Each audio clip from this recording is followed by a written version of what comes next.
Santapan Rohani Pagi. Shalom sahabat terkasih di dalam Tuhan. Semoga senantiasa diberi kesehatan dan berkat berlimpah dari Tuhan Yesus Kristus.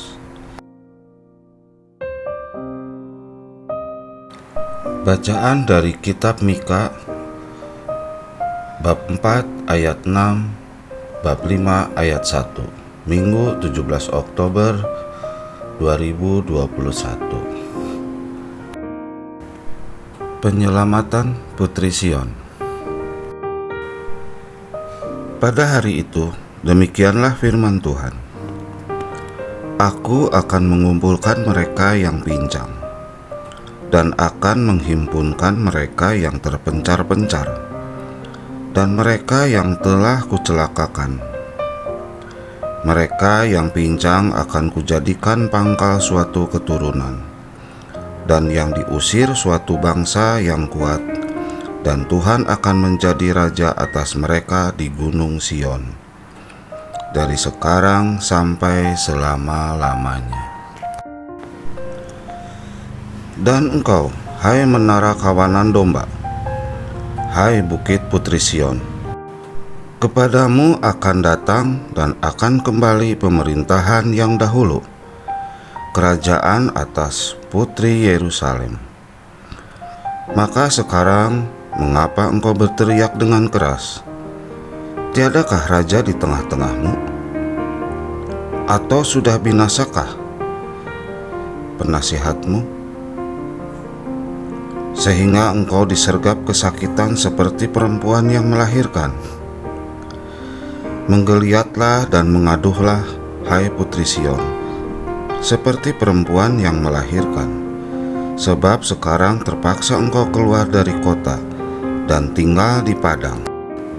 Terpaksa engkau berjalan sampai ke Babel.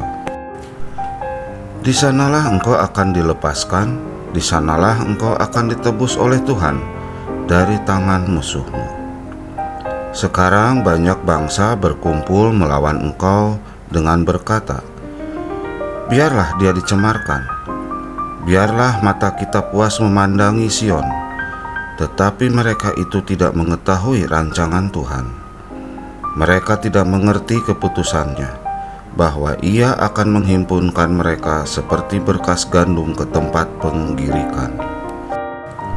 Bangkitlah dan iriklah, hai Putri Sion, sebab tandukmu akan kubuat seperti besi, dan kukumu akan kubuat seperti tembaga, sehingga engkau menumbuk hancur banyak bangsa.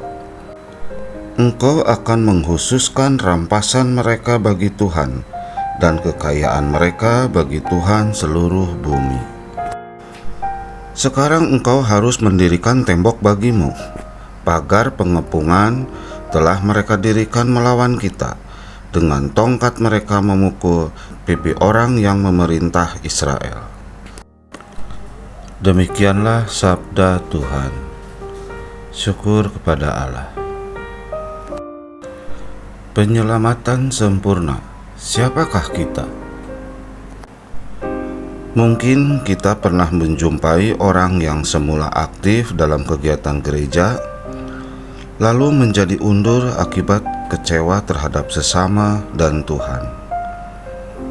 Hal itu mungkin terjadi karena orang tersebut belum memiliki esensi yang benar akan penyelamatan sempurna dari Tuhan. Mika menggunakan frasa pada hari itu, yang menunjuk pada hari ketika Tuhan akan memulihkan kembali keadaan Israel dan Yehuda. Ini adalah nubuat di masa depan bagi orang-orang sisa, yang tetap setia kepadanya walaupun mengalami penganiayaan, hukuman, serta pembuangan sebagai akibat dari dosa mereka. Pada hari itu Tuhan akan menjadi Raja dan Gembala Agung yang akan mengumpulkan dan akan membawa mereka kembali ke Yerusalem sebagai bangsa yang kuat. Mika menubuatkan bahwa Babel akan menghancurkan tanah Yehuda dan membawa raja kebanggaan mereka. Banyak penderitaan terjadi Bangsa-bangsa menyerang, tetapi Tuhan akan menghancurkan mereka dan membentengi orang yang masih setia kepadanya. Allah sangat mengerti segala sesuatu tentang hidup kita. Allah berharap agar kita menyerahkan hidup sepenuhnya kepada kehendaknya agar kita memiliki kebahagiaan, kasih, kehormatan, kelembutan, kesabaran, dan kesucian hati.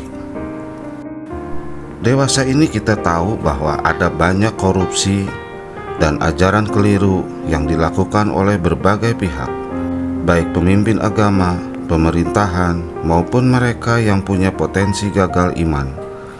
Untuk itulah kita perlu menyelamatkan sempurna dari Allah untuk membentuk karakter baru kita, sehingga kita menjadi tubuh Kristus yang mampu bersaksi dan melayaninya dengan benar.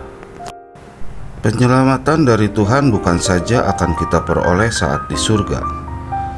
Penyelamatan bisa kita miliki saat ini. Kita hanya perlu percaya kepada janji firman-Nya, supaya saat kita mengalami kesulitan, iman kita tidak undur. Inilah karya keselamatan sempurna dari Allah. Yesus adalah penyelamat sempurna bagi setiap orang yang beriman kepadanya. Siapkanlah diri kita. Demikianlah sabda Tuhan. Terpujilah Kristus. Demikianlah bacaan dari kitab Mika. Semoga kita diberkati oleh Bapa, Putra, dan Roh Kudus. Amin. Terima kasih telah mendengarkan firman Allah. Semoga kita semua selalu dilindungi oleh Allah Bapa di surga. Amin.